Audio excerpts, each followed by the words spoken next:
Um, then the other aspect that we have added here is a single transaction onboarding facility.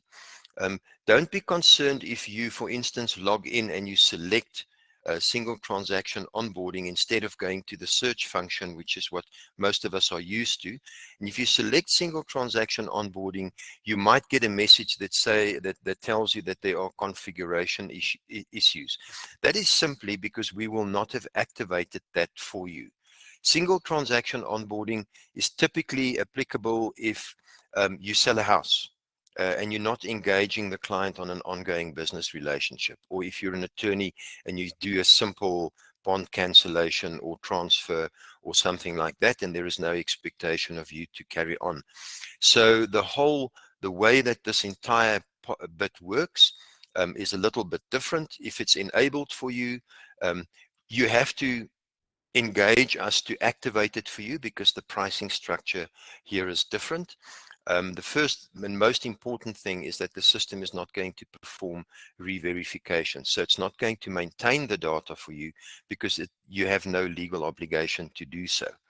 Also, in terms of single transactions, there would be a little bit of extra work, because you would have to, in addition to the risk scores that you've attributed to every product in your product table, you would also have to mark these products now, whether they are low, medium, or high risk products. And the status of the product as a low, medium, or high risk product, which you make your selection here first, will determine the level and depth of the due diligence that the system is going to ask you to do. So if, for instance, you select a product that is a low risk product and it's a once off, and you select the source of funds, on the next page, all the system is going to do is ask you to capture the client's ID number and names, and it's then going to perform the verifications at the Department of Home Affairs. This is known as simplified due diligence, and that is all. And of course, it will do the sanctions and terror list screenings as well. And in terms of simplified due diligence, this is all that you have to do. If you select a product that is a medium risk product that marked by you, then the system will take you through the normal customer due diligence process that is the same as the one that you do in search.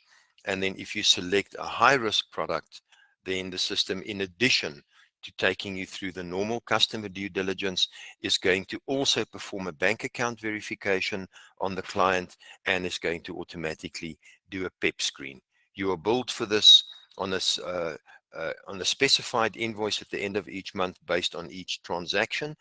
And unlike your current database, it is not a recurring fee. So it's a once-off fee. The system then automatically renders the client inactive. If at any stage you do business with the client again, and you put the ID number in, the system will prompt you to change the client status from an inactive state to an active state.